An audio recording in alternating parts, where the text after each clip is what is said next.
Hello YouTube, this is Morgan Airspeed Prime here with my next Avatar video. This is going to be my next video going over the Uncle Iroh's Adventure Guide, the new book for Avatar Legends RPG. This one will be covering the third of the 5 adventures included in the book. This is going to be for the 100-Year War era, and it's called Vengeance and Virtue. Again, remember, all of the adventures in this book are connected because they're all set on Jasmine Island, and that they will all involve the legend NPCs introduced in this book from that era. So in this case, it means that we are going to have an adventure that focuses on Lu Ten and also Captain Zhao. Now straight away, a very interesting part about this, because it's the 100-Year War era and it involves Lu Ten, it means we're actually using a different part of the 100-Year War era. The core book uses the 100-Year War era as basically being literally right up until Aang comes out of the ice and ATLA starts. It's set exactly there. So you don't really get most of the uniqueness necessarily of the unique era that is the 100-Year War era. Here we delve into that a little bit more, because for Lu Ten to still be alive, we have to be pre-Siege of Ba Sing Se, and that affects quite a few characters here. So of course this means we're at least 5 years prior to ATLA, because of when the backstory of when we learn of Lu Ten's death happens, and this of course means that it's earlier in Zhao's career, so it's Captain Zhao, and also Lu Ten is also a captain as well. As you'll see when we get into the kind of premise here, there's a reason why we have sort of 3 Fire Nation kind of military characters as our kind of main focus in this story here. So, you can see here from the kind of cover image here, it's a kind of peaceful look at Jasmine Island during the 100-Year War era, because when we start off, Jasmine Island is isolated in this era, but it's still doing okay. They've managed to avoid the war particularly badly affecting them. They're not doing as well as in like the previous era, but they haven't suffered yet because of the war. This adventure is where the island does suffer during the war. And it's where this massive event called the Devastation happens. I think I already talked about that in the Jasmine Island general lore section. This adventure is what kind of destroys the island to set the stage for the way it is in the Aang era and kind of going forward. So, the general setup for this story, as explained right at the start here, is that the great-great-grandchild of the legendary pirates defeated in Tian Troubles, the Kyoshi era adventure, her name is Admiral Yueya. She has returned to burn Jasmine Island to the ground, starting with the great peace site established by the air nomads. Can the player characters save Jasmine Island from the horrors of war? Just a very general, broad setup here, because what we're basically going to see happen here is the island go from looking like this to looking like this. This is the other image they give us to really highlight that this is the devastation. Yueya comes here to kind of make amends within her family, take revenge effectively for the hit to the reputation her family has suffered over the generations, and take revenge on Jasmine Island. And that means burning it to the ground, causing enough damage to where it's going to take an entire generation era to recover from. So that's the kind of main thing here. You can definitely tell this was sort of the main adventure for this book. It feels like they likely did this one first and then constructed the other ones around it for a few reasons here. Like, for instance, the legend NPCs here, I think Lu Ten and Zhao are a little bit more interlinked into the direct story in terms of how much the player characters are expected to interact with them. In a lot of these, you don't overly interact with like Tagaka or Heiran, but here it seems like, Lu Ten's pretty much alongside you for a lot of this, and depending on how the story goes, you're either fighting Zhao or have him as a hostage for most of this.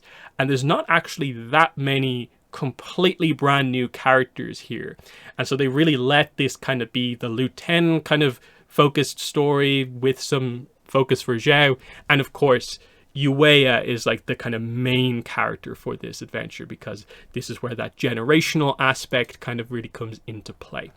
So we'll start off with some historical background here. So they use both of the previous adventures in the Kyoshi and the Roku era to set up the stage here. With the Roku era, it's literally just that in the aftermath of what happened there, the whole kind of guiding wind kind of incident to a certain degree, a monument to peace was built by the air nomads in the center of the market square, and now, it stands there representing the better times of the previous era. And what's going to happen is that that's going to get destroyed. The initial attack on the island here will destroy this monument to peace and set into place, the devastation about to happen.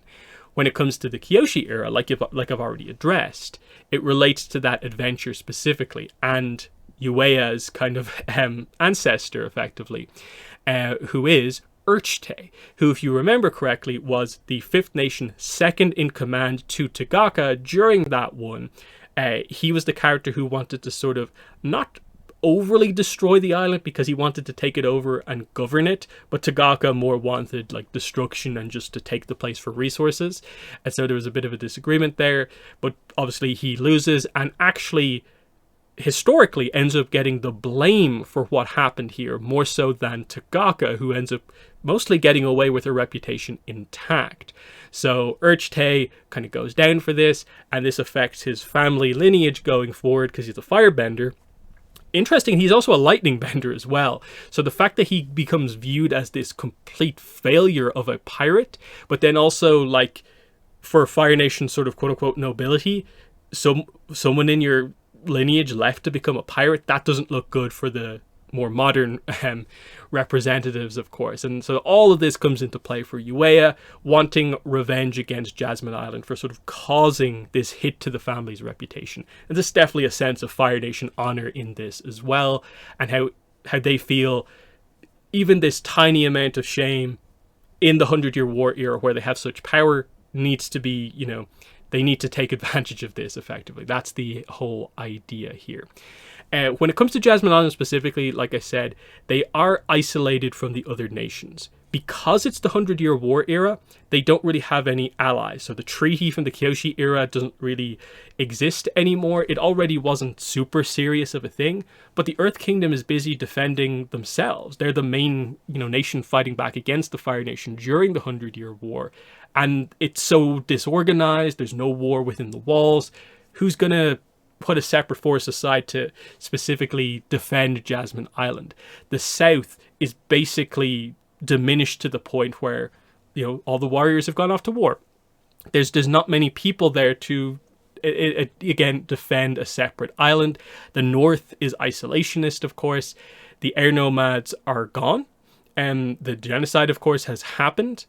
And the Fire Nation is the Fire Nation. So they don't have anyone except themselves, basically, here. But as we get to, Liu Ten, within the story, has to kind of defend them, realizing that what the Fire Nation are doing here, or what Yueya is doing specifically, is wrong, of course. That's the whole setup here. So you have a Jasmine Island just trying to keep itself safe, keep itself to itself. They get drawn into it because of this thing that happened in the Kyoshi era.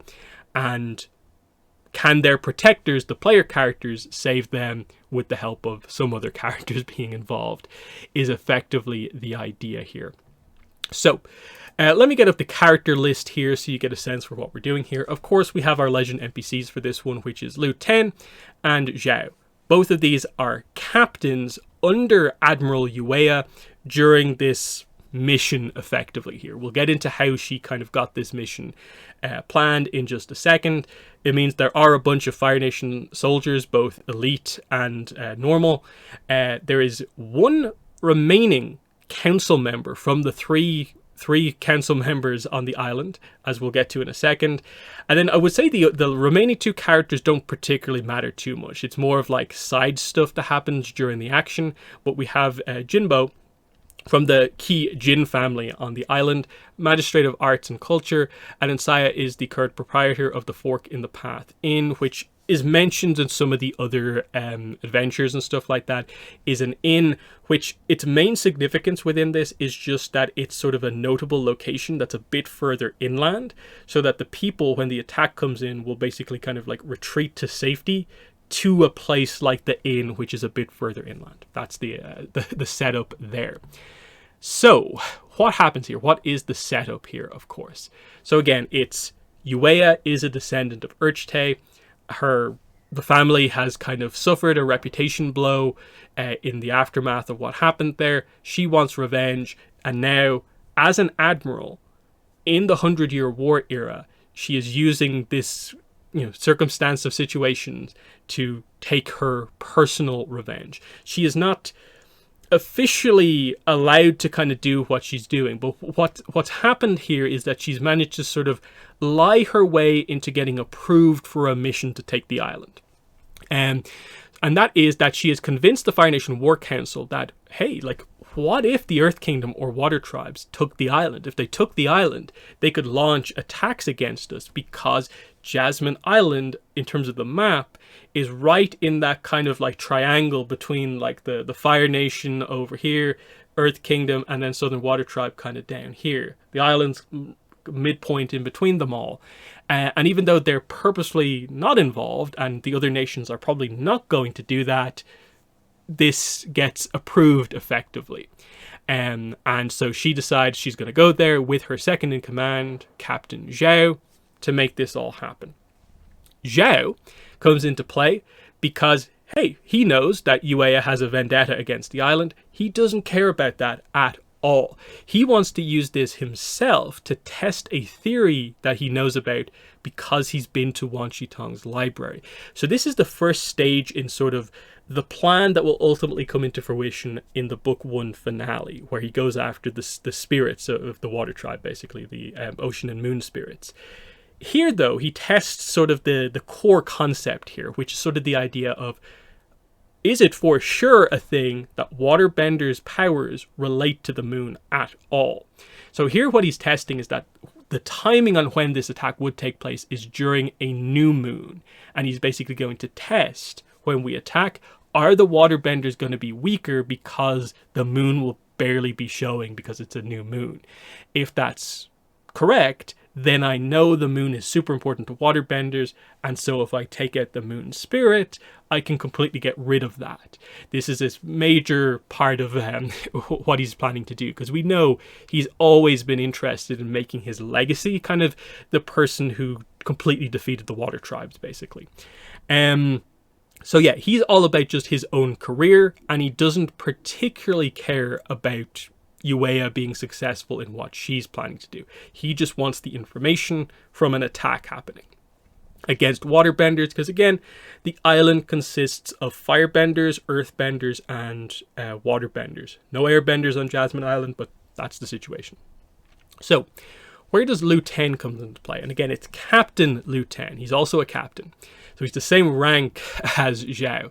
He comes into play because he basically also hears that she has some sort of a vendetta, and he's more here to try and keep things cool.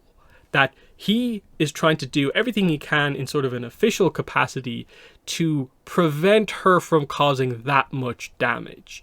And so there's a little bit of a sense here of he has to play this balance of still being the kind of loyal Fire Nation kind of captain to his admiral, but also stopping her from doing excessive damage to this place that she's doing for her own kind of personal kind of goal, not really for the Fire Nation. And so is there any way he can officially undermine her authority and kind of take over control of the mission himself and stop this, which is eventually going to happen right at the end, but he's just trying to keep an eye on her and stop her from really causing that much damage.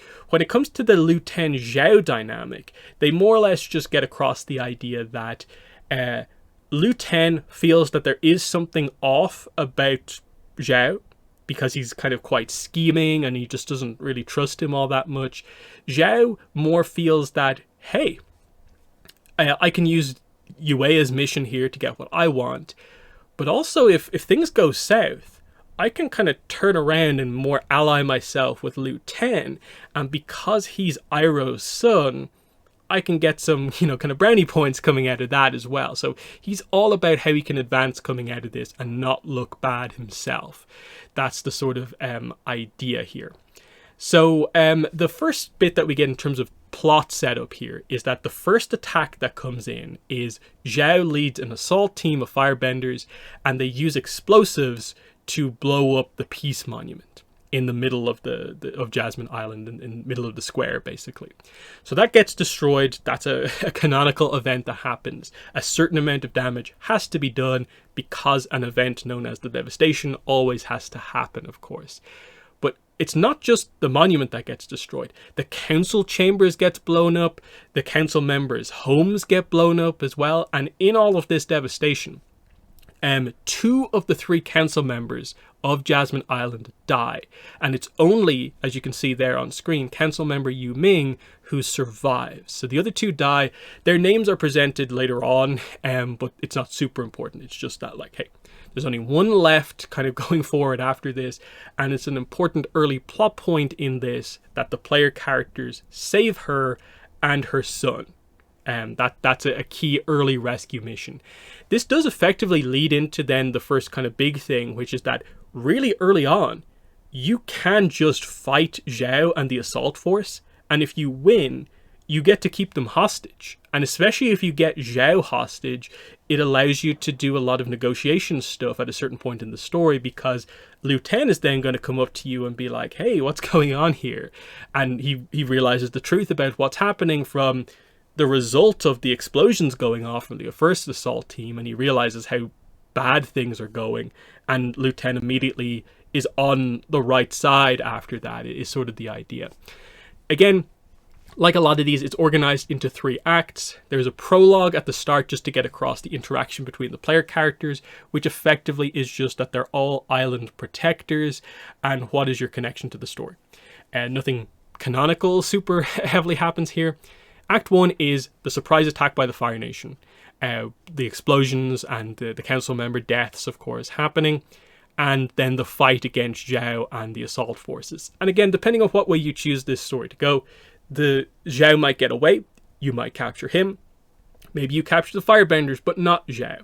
And this mainly just determines if, during the second big attack, is Zhao going to be fighting alongside Yueya, or is Zhao going to be captive for the whole time through? And this will determine a lot of Zhao's actions over the course of the story. Because again, he's going to change his stance on things depending on what characters he's around.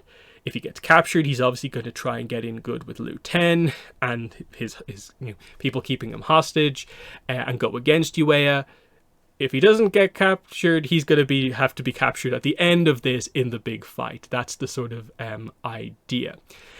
Liu 10 comes in later on with the second part of the attack force, sees the devastation caused, and immediately is like, this is not right. We need to stop this. And again, depending on who you have hostage or not, it allows the negotiations to be a little bit different. Liu 10, I think, is the one to tell the player characters that, oh, the big thing that's about to happen is Yueya is going to attack with her dreadnought later on, and that will destroy the island, basically. As you go into Act 2, there's a bit of a situation where, as things are building up to happening, you are given time to kind of go around the island and basically save people, put out fires, deal with any like firebenders still roaming around that are attacking the place. And then, of course, the final attack gets properly set into motion. And again, it highlights, you get to play like Zhao's selfishness off like other characters. You get to maybe help Liu 10 use his position to revoke some of Yueya's authority so that you have the easiest time going up against her forces in the final attack. Act 3 is her on her dreadnought attacking the island, and the idea is you have to defeat her and her firebenders, Fire Nation soldiers, and then when you defeat her, Liu 10 effectively assumes command of the forces on Jasmine Island and assists them with sort of the recovery, and also, because he didn't do anything against the island, he's able to participate in the Jasmine Island tea tasting ceremony, at the end of this, creating a good relationship between at least him and the island. And from there, he brings Iroh into kind of connection with the island as well. I think it's mentioned a little bit later on, he's going to bring some of this tea back to his father, and this is how Iroh will actually learn about Jasmine Island in the first place, to eventually go on to kind of write this book about the history of Jasmine Island. That's the kind of cool key connection of like why Lu Ten is so important to, you know, Iroh and tea and Jasmine Island, that whole idea. And again, because it's an adventure of the RPG, it's changeable what can actually happen, but it seems like it's very locked in. A certain amount of damage always gets done, a certain amount of people always die. You have to eventually, in the end, result in defeating Yuya. Lu Ten comes out of this looking good in all situations, and one of the net results is that Zhao will get a promotion coming out of this because he will manipulate himself into looking good. Where, you know, because obviously basically an admiral is going to come out of this looking very bad, Yuya. He will get promoted as like someone who tried to do the right thing.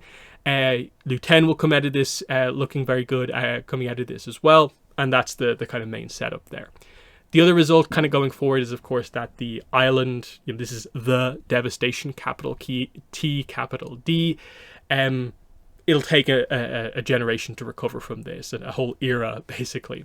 They won't hold elections to get other members of the council on until the Aang era, and they're properly ready to get up and running again properly. But yeah, they are going to have to kind of, you know, change things coming out of this. They need some help, and it creates a different situation because we're going into a post-war era with the Aang era and then the Korra era after this, of course. They do note stuff like, hey, if you are playing a waterbender character in this, because of the whole Zhao New Moon plot point, you have basically debuffed your bending has a kind of a debuff on it to kind of you know, weaken you. So that's kind of a cool little thing, just to highlight that there's a bit more going on with this one across the board that feels important overall. And yeah, they just highlight that, yeah, while a lot of the attacks are happening, you also have to remember stuff like, hey, try to help people along the way, get them maybe to the inn if they're panicking, fight firebenders along the way, put out fires if you see them. And then, because the waterbending is kind of weaker, how do you put out fires that quickly? The waterbending can still do some waterbending, it's not turned off, but to put out fires really quickly, you know, you have to be kind of inventive. They kind of highlight that. That's kind of interesting. Yeah, and then they just highlight that, yeah, like Lu Ten will come on board, and depending on if you have a hostage or not, that's going to play a kind of big role in things. Zhao is going to act like Zhao if he's captured, and you know, this is where him trying to be like, oh, if I side with the prince, you know, that'll do well for me effectively. Quickly running through just some of the more detailed stuff of like them recapping like how you go through the different stages of the story. They do highlight that like Lu Ten will go off to get sort of more information on what's happening from, you know, the kind of war council effectively, and he'll come back with more information, and potentially he'll be able to, I suppose, you know, take control of some of her forces away from her. But there always will be a final conflict where it's at the very least, I think, Yuya and her firebenders that you go up against, but it could be as bad as Yuya, Zhao, firebenders and soldiers that you have to fight depending on how the story goes. And yeah, you fight her on her dreadnought. You have to stop her as well as the ship's main weapon, because you also want to stop as much destruction to the island from happening as possible. So that's key. In the end, they highlight that, yes, Zhao will receive a promotion in the aftermath of this, and Lu Ten will help to protect Jasmine Island to keep it off the radar going forward after this. And then, yeah, in the kind of epilogue, yes, he will bring tea back to his father, and this is how Iroh will learn about this. Getting into the characters in a little bit more detail, because we have their section going over the characters. They just highlight that, yeah, Liu Ten specifically volunteers for this mission. He's not like brought on board because, he's just on her squad. He volunteers for this mission to purposefully prevent it from going really, really, really badly. But Liu Ten throughout this whole thing is in a position where he theoretically could use his position, that even though he's only a captain, but because he's the prince, he could kind of go above her head and maybe stop this. But he doesn't want to cause like a fuss or come across as having like a tantrum as the prince to like a Zulon. That might not go down super well, him using things that way. Especially because he's trying to live up to Iroh's expectations, and Liu Ten feels Iroh wouldn't do something like that. So he feels he has to do this in the right way. And this is why, he's not going to fight against other firebenders over the course of this story, but he will try and protect the people of the island, of course. Zhao, of course, he's just out for himself. He wants to test his theory, which will happen at the start in the initial kind of conflict here. And I think it's really cool that they add that in as like the first stage of his kind of bigger plan to become the Moonslayer, is first confirming that, yes, the moon relates to waterbending. And he finds that out, of course, which is cool. Interestingly, they even highlight here that like this is a younger Zhao, so he's not in this adventure considered a legend NPC. He's only considered a master NPC. He's not like that powerful at this point, is sort of the idea. Admiral Yueya. So here's the full backstory on this character, who again is the centerpiece of like why all this is happening. So I'll just read some of this out. Yueya grew up on one of the outer islands of the Fire Nation. Her family was among the first settlers on the island, and when her ancestor Urchte ran away to become a pirate, it brought great shame on her family. He burned his family's name and standing, exploiting their resources for foolish endeavors until they were primarily known for their relationship to a terrible pirate. What's more, Urchte was then assigned all of the blame for the failure in the previous adventure in the Kyoshi era. He wasn't just someone who did terrible things. History saw him as a terrible pirate. He was not a very good pirate, even though he was actually a super skilled lightning bender who was the second in command and actually probably had a better plan in that adventure than Tagaka did. But he takes the blame, so he comes across terribly ineffectual and stupid. Subsequent generations included a few more useless ancestors, so her family legacy never fully recovered, and Yueya suffered for it. The family fueled their own self-hatred in the stories that they told themselves, including a hatred of Urchte and the place that ruined the reputation, Jasmine Island.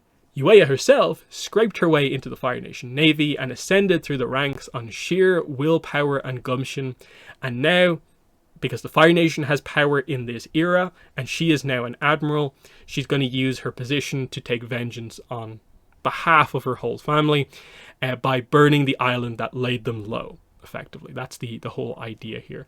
I think as like the villain in one of these adventures, that's very nicely done, using the generational storytelling, and I think it's kind of almost fitting as well for the Fire Nation in the 100-Year War era. This is, I think, a pretty decent plot to have for a military commander like Yueya here. So that's pretty cool. The Firebenders, there's nothing particularly to kind of say about overall. They kind of highlight that once again, the idea is sort of that the assault team, the Firebenders, the elite Firebenders are loyal to Yueya, and so Liu Ten won't be able to convince them. But the soldiers, if Liu Ten steps up, if he learns the right information, Liu Ten might assume command of them, and so you won't have to fight them in the final kind of point of this. Yuming, you obviously save her in the first act and sort of have to protect her. They say you can theoretically do it where maybe she's unconscious for a lot of things, and she's not super involved in this, but they just highlight a bit of backstory for her.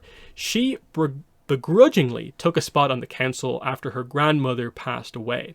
They highlight that while her grandmother was at a pretty advanced age, Yuming was sort of like her assistant effectively on the council. So when it came to elect a new council member, she was almost just by default voted in because she was effectively part of those councils assisting her grandmother for a certain amount of time already. So she was the natural successor. And they just highlight that her position as a council member is that she thinks that it's not a great thing that the island has had to isolate itself to protect themselves, and that their independence is important, but they're alone. They do need help. So I think the idea is that Yu Ming, going forward after this as the kind of lone council member left, likely will be a good leader for the island after this, which is kind of interesting. Magistrate Jinbo, you'll notice I didn't really mention, is basically just, as it says here, he is the Magistrate of Arts and Culture. He's just trying to protect the culture in the middle of this devastation that's happening. And some of the side missions that you can do in addition to fighting off other firebenders, putting out fires, is to kind of go into places and grab items of historical, cultural importance and protect them. So it's just kind of a side story type thing that you can do. Sort of the stuff that maybe isn't there as much in some of the other adventures is like, that's a kind of detailed side story to do. Saya, proprietor of the Fork in the Inn Path, again, they just describe she's like a storyteller. You can go into the Fork in the Inn to get stories.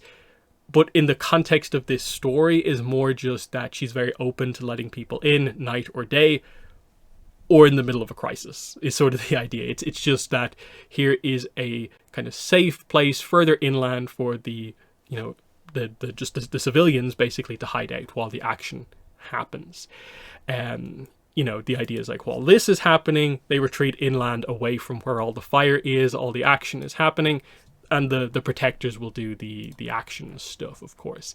In terms of key locations, there's the port, the market square, the protector barracks, and the inn, which makes sense. You know, the market square is where the monument gets exploded in the early stages. It's where the council hall also gets destroyed, and this is why there is so much damage more at the front of the island, but that's also where a lot of the main stuff on the island happens, you know. So it's a major thing to recover from. There are pre-generated characters. Again, like all of these ones, every character is just a protector, and I don't think there's anything super substantial really here. They do mention one of the characters, Basalt the Hammer, has a bone to pick with Captain Zhao because of like a previous incident, but otherwise it's just the usual thing in this situation where there's one character from one of the three main families on the island, and then the other characters are just like, they're here on the island, more related to whatever their kind of character archetype is, like the Pillar, the Guardian, the Hammer, that sort of thing. But yeah, that is this adventure. It's pretty to the point in that, like, it's about the canonical event that is the devastation. And I think it does a really good job at using a lot of Fire Nation characters, using the kind of... one of the key things in the 100-Year War era is just how much power the Fire Nation has. And I think creating a pretty nuanced situation of, like, Zhao getting to be himself as like a scheming character, Liu Ten getting to be representing the more noble, the kind of like true side of the Fire Nation during this era, because he, like Iroh, is a little bit more enlightened of a character trying to do the right thing while seeing that overall what the Fire Nation is doing is a problem. And then Yueya with this kind of personal vendetta relating to the other adventures, I think is actually quite good. Again, notable, not as many like extra characters on top of that like a lot of the other ones, but that's because in a lot of the other adventures, they basically tell you, oh yeah, don't really interact with Heiran. She's barely involved in this. Don't really interact with Tagaka. No, not really involved. The same with the Roku era one. It's like Khandro, nah, he's not really getting involved in things after like the initial start of it. Whereas this time around, it seems like, no, Liu Ten is around your group a lot. You might have Zhao captured for most of this adventure, so you are interacting with the legend NPCs here a lot more than most of the adventures and how they're presented. So in the comments, let me know what your thoughts are on this one, the kind of the main event adventure for this book, the 100-Year War era adventure with Liu Ten and Zhao. But next time out, we'll be going through the Aang era adventure with Uncle Iroh and Pian Dao, which is kind of fun. And some Zhaibao stuff as well, kind of, as we'll get into. But let me know your thoughts on this one in the comments below. But that's been the video. Thanks for watching, and bye.